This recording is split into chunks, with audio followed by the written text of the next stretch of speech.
Kami tiba di Dusun Jurang Jeruk, Kecamatan Banjarnegara, Jawa Tengah. Kondisinya memang tertinggal dari daerah lain di sekitarnya. Sangat kontras jika dibandingkan dengan kehidupan masyarakat yang berada dekat dengan pusat kecamatan yang hanya berjarak sejauh 20 km. Jurang Jeruk dikelilingi hutan, jajaran pohon jati, serta hamparan pohon kelapa. Sementara di sisi lain membentang tanaman budidaya warga seakan menyelimuti Dusun Jurang Jeruk.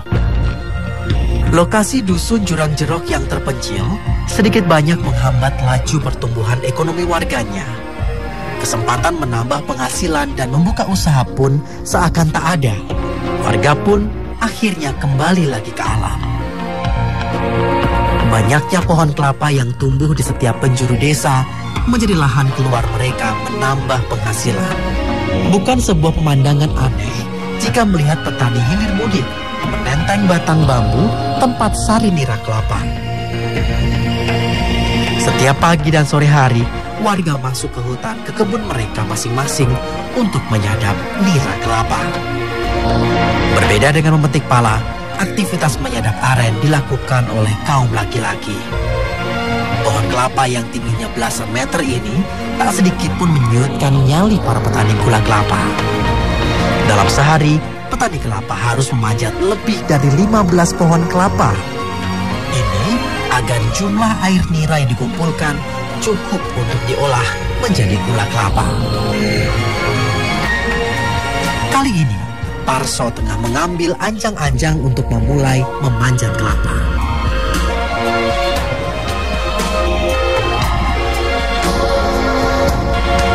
Cekungan di sisi pohon menjadi tatakan kakinya menuju puncak.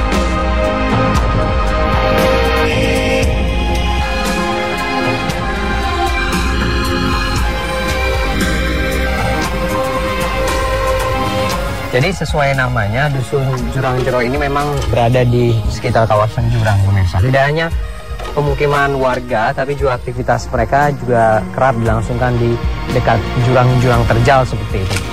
Mereka sepertinya sudah begitu berkompromi dengan alam. Bahkan untuk memanjat pohon kelapa setinggi puluhan meter ini tidak menggunakan apa-apa. Di kebun ini, tinggi pohon kelapa memang tak mencapai belasan meter. Namun tetap saja memiliki resiko bahaya yang sama jika terjatuh. Dalam hitungan detik, Parso bisa langsung sampai di puncak pohon kelapa. Tanpa membuang waktu, Parso langsung mengambil wadah bambu yang sudah berisi nira dan segera menggantikannya dengan wadah yang kosong.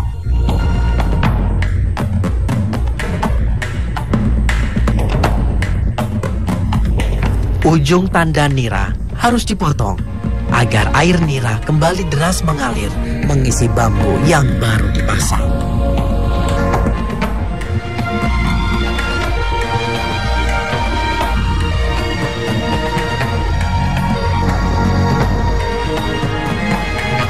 Pak, kalau ngambil ini air kelapa deres ini berapa kali sehari?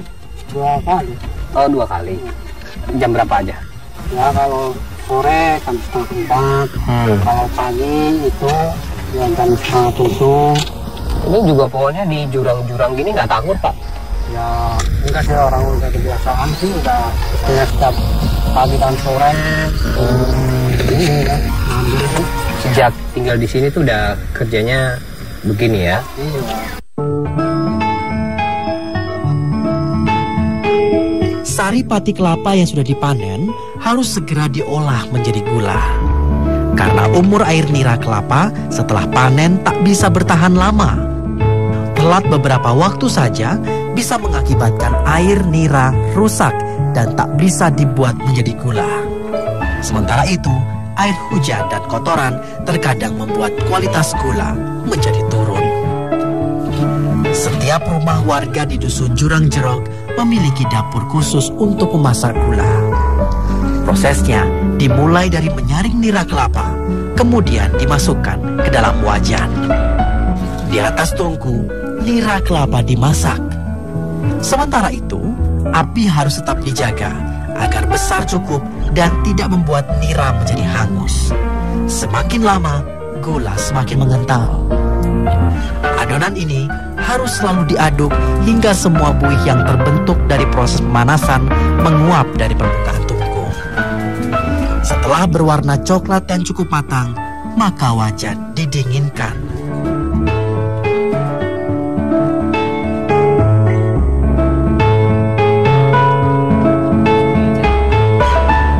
Adonan kemudian dicetak dengan bambu.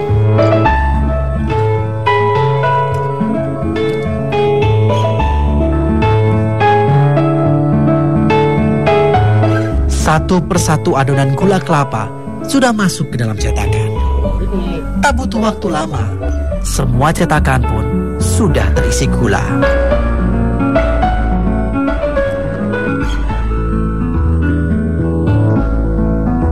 Sementara gula kelapa yang sudah dingin siap untuk dibungkus dengan daun pisang.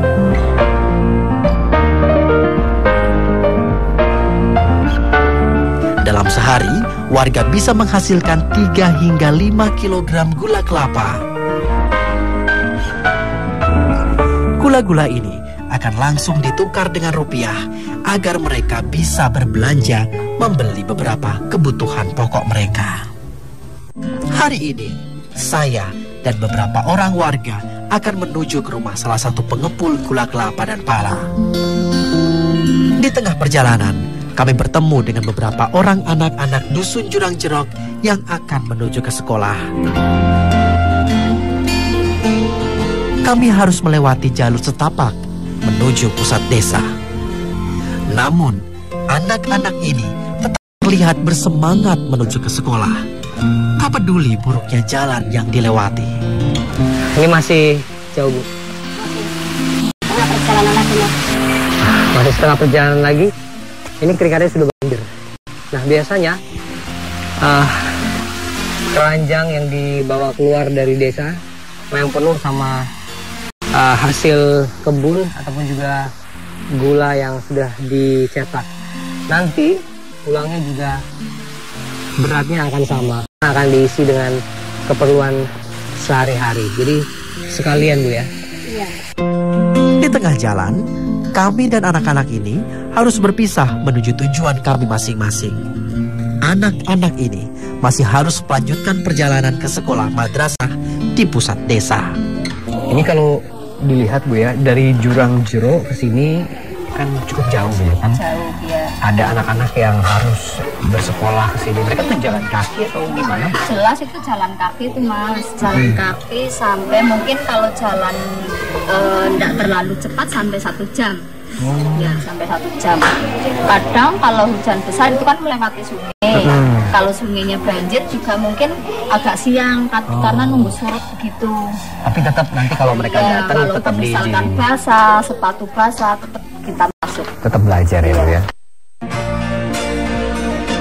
Keberadaan pengepul membantu warga Jurang Jerok. Merekalah yang membayar dan membeli buah pala dan gula kelapa warga. Meski kadang harganya tak cukup tinggi, namun mereka cukup beruntung bisa mendapatkan uang. Dengan uang di tangan, berarti mereka bisa membeli kebutuhan pokok sebelum kembali ke dusun lagi. Zaman sudah semakin maju, namun nyatanya warga Jurang Jerok masih harus merasakan berbagai keterbatasan. Di desa ini, listrik masih menjadi impian warga. Sudah 20 tahun, warga menunggu listrik masuk desa mereka. Namun hingga kini, belum juga ada. Namun tak mau hanya menunggu, warga akhirnya berinisiatif membuat listrik mandiri. aliran sungai di desa mereka manfaatkan untuk memutar kincir pembangkit listrik mikro. Namun, listrik mikro ini pastilah belum bisa dinikmati oleh semua warga. Walaupun hanya bisa mengaliri 4 rumah saja dengan listrik yang dihasilkan dari kincir air ini pemirsa, warga dusun Jurang Jerok paling tidak sudah berusaha terbebas dari kegelapan. Mereka berusaha untuk menerangi kampung mereka dengan memanfaatkan aliran dari kincir air ini meskipun belum maksimal. Sosok Tri memang tak bisa dilepaskan dari keberadaan kincir air di dusun Jurang Jerok. Pria parubaya ini rela bersusah payah agar dusunnya juga bisa menikmati aliran listrik. Tri tahu persis bagaimana mengurus kincir air buatannya ini. Ia harus selalu memastikan kondisi kincir berjalan baik. Bahkan ia rela mondar-mandir ke lokasi kincir yang berada di dasar jurang dusun untuk sekedar memastikan kincir berputar maksimal. Dengan perlengkapan seadanya, Tri mulai membersihkan sampah-sampah yang terbawa aliran air sungai. Meski sangat sederhana, namun kincir ini cukup berarti karena mampu menerangi beberapa rumah di Jurang Jerok. Tapi kenapa masih ini Mas, masih bertahan dengan kincir begini? Emang ini ya nggak pernah masuk listrik yang PLN atau gimana? Barat bisa ada yang ini, tapi kan biaya jelas. Kenapa biayanya?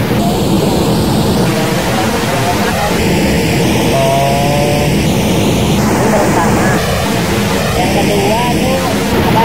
Kalau mana begini kan dikirim. Posisi dusun Jurang Jerok yang menyendiri dari dusun lainnya, halangan tersendiri untuk berhubungan dengan desa lain. Termasuk sinyal telekomunikasi yang masih jauh dari angan-angan warga. Agar tak semakin tertinggal, warga inisiatif menggunakan perangkat komunikasi sederhana, yakni menggunakan jaringan intercom. Perangkat ini pun sangat sederhana, hanya terbungkus kotak kayu seadanya, melengkapi antena pemancar sinyal. Meski memiliki fungsi komunikasi yang terbatas, keberadaan perangkat intercom milik warga sangat membantu mereka untuk sekedar mengetahui informasi terbaru dari berbagai penjuru desa. Perangkat yang di beberapa tempat terbilang sudah ketinggalan zaman ini juga digunakan sebagai alat untuk sekedar bertegur sapa dengan kerabat yang berada di desa lain.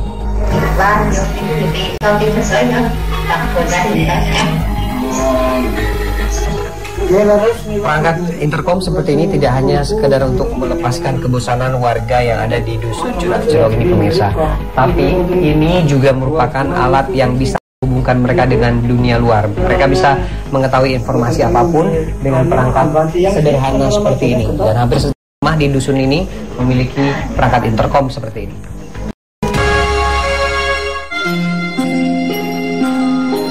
Saat matahari mulai redup, dusun Jurang Jerok perlahan-lahan menjadi temaram. Hampir setiap malam, anak-anak di desa ini harus belajar dengan penerangan seadanya. Pelita kecil inilah harapan mereka untuk menambah pengetahuan dari buku yang mereka baca. Menulis dan membaca, mereka lakukan dengan kondisi penerangan yang sangat minim. Ini kalau kayak gini masih kelihatan nulis atau baca, Trik? Masih? Jelas apa enggak? Oh, kurang jelas gitu ya. Terus listriknya nyala terus? Lampunya nyala terus atau gimana? Dan kadang-kadang kincirnya rusak, itu bisa belajar. Oh, kalau kincirnya rusak berarti lampunya mati gitu ya? Jadi nggak bisa belajar juga. Listrik dari kincir air memang belum menjawab kebutuhan listrik warga. Harapan akan listrik yang layak tentu masih digantungkan, walaupun harapan tersebut entah kapan bisa terwujud. Sampai saat ini memang sudah ada listrik yang dihasilkan dari tenaga kincir air di dusun jurang jerok ini pemirsa. Tapi Anda bisa lihat sendiri bagaimana kondisi pencahayaannya yang sangat terbatas. Terkadang mereka juga harus menggunakan pelita ini sebagai penerangan tambahan saat malam hari, apalagi dalam kondisi belajar seperti ini. Mereka, anak-anak ini juga ikut merasakan krisis listrik yang sampai saat ini masih terjadi di dusun ini. Bagi warga Jurang Jerok, hutan adalah kehidupan mereka, tempat mereka mencari makan. Di hutan, warga sebagian besar berladang pala dan penyadap pohon kelapa. Namun, buah pala masih menjadi unggulan. Ini karena pohon ini tumbuh subur di pinggir hutan, tak jauh dari pemukiman mereka. Bersama warga, saya akan ikut memanen buah pala. Kami harus menyusuri jalan setapak yang mendaki. Tak berapa lama, jajaran pohon pala sudah ada di sisi kanan dan kiri kami. Beberapa orang sudah di atas pohon, memilah buah pala yang layak dipanen. Mereka begitu terampil melangkahkan kaki-kaki mereka di antara ranting-ranting pohon pala. Sebenarnya saya cukup ngeri melihatnya. Takut ada yang salah melangkah dan terjatuh dari pohon. Langkah kaki saya terhenti, menyaksikan seorang perempuan tua tengah sibuk memetik buah pala. Nenek ini bahkan berpindah dari satu pohon ke pohon lain dengan mudah. Mbak Sampik namanya. Mengumpulkan buah pala sudah menjadi pekerjaan Mbak Sampik puluhan tahun silam. Namun hari ini nampaknya tak banyak buah pala yang terkumpul.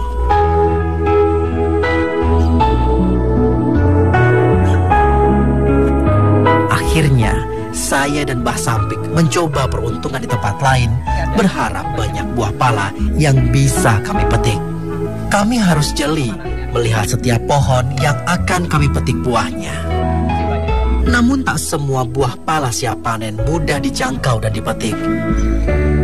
Buah pala yang berada di ujung ranting kecil dipanen dengan bantuan tangga bambu dan pengait besi. Ini kuat banget ya? Kuat. Ini nanti nggak apa-apa kalau manjat ini? Enggak. Benar ya? Iya. Saya manjat ya.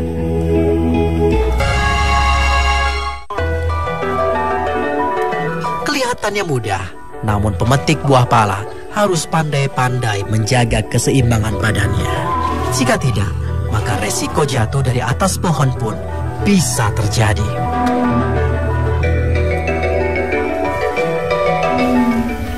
Ini nanti dibelah Mbak ya?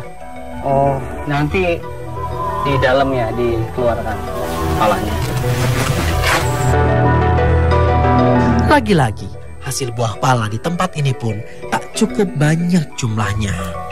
Namun jumlah yang ada cukup untuk sekedar memenuhi kebutuhan hari ini. Biasanya berapa kalau dijual ini, per kilo atau per butir?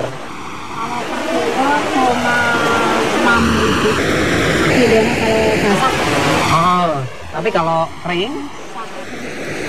Oh, jadi lebih mahal kering ya. Jadi setelah ini dijemur dulu.